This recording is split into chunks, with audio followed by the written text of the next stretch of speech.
let's dive right in. Look, it doesn't matter if you're gearing up for an internal HSE audit, a surprise visit from the EPA, or maybe your big ISO 45001 surveillance audit. The things that make you pass or fail, they're pretty much always the same. So today, we're going to break down exactly what auditors look for first, so you're not just ready, you're actually confident. And you know, it's true. Most of the time, audit failures don't come from some obscure, complicated rule. Nope.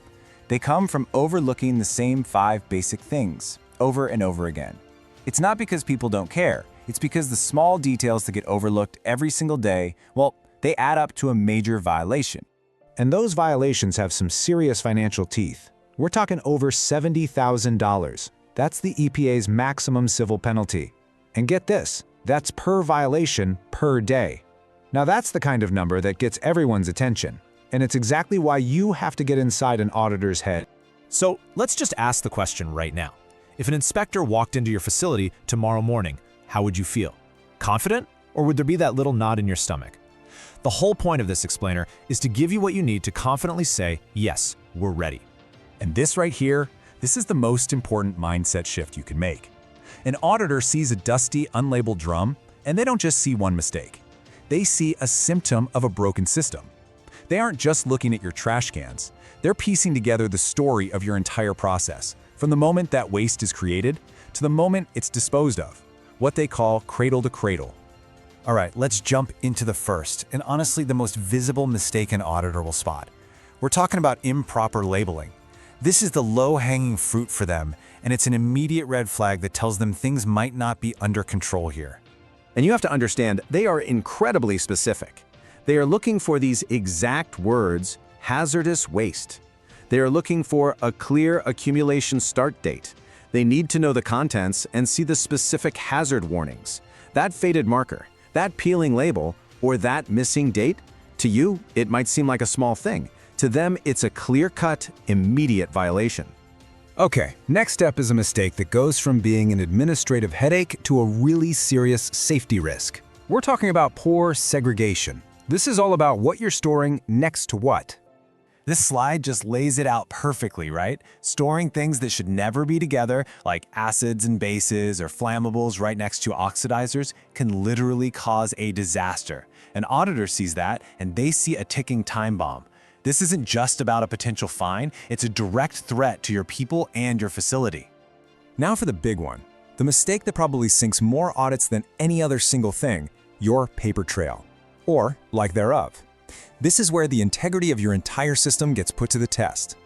You have to burn this phrase into your brain because it is the auditor's mantra.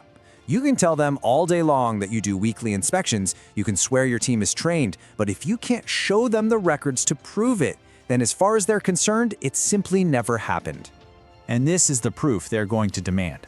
From the paperwork showing how you first determined the waste was hazardous, all the way to that final, signed return copy of the manifest from the disposal facility. That chain cannot be broken. A missing manifest is one of the fastest ways to get into deep trouble. Because to the EPA, it means your hazardous waste just vanished, and you've lost control. Okay, let's head back out to the physical storage area. Because beyond just the labels and segregation, the actual condition of how you store things is under a microscope. A huge part of this is time. Your generator status, whether you're a large, small, or very small quantity generator, sets a strict deadline on how long you can keep waste on your site. Going over these 90 or 180-day limits is such a common and costly mistake. An auditor will walk right up to a drum, check the start date on the label, and compare it directly to this chart. It's that simple. These are the kinds of things an inspector can spot from across the room. An open lid, a rusty drum that's starting to bulge, pallets blocking the path for a forklift, or emergency responders. Every single one of these is a sign that the day-to-day management just isn't happening. And that funnel you left in the drum for convenience, to an auditor, that's an open container violation, period. Which brings us perfectly to our fifth and final mistake. And honestly, this is the one that's usually the root cause of all the others. This is the hidden failure. Your employee training is either inadequate or it's not documented. See, A smart auditor isn't just going to look at your training spreadsheet. They're going to test your system. They'll walk out onto the floor, find an employee, and start asking questions. And if that person hesitates, if they can't answer what to do in a spill, your entire training program is immediately called into question, no matter what your fancy paperwork says. So what does a program that actually works look like? Well, it's documented for every single person who handles waste, and yes, that includes the maintenance crew. For large quantity generators, it has to be done every year, and here's a common tripwire. It has to cover both RCRA rules for managing waste on site and Department of Transportation rules for anyone who signs a shipping paper. People mix those up all the time.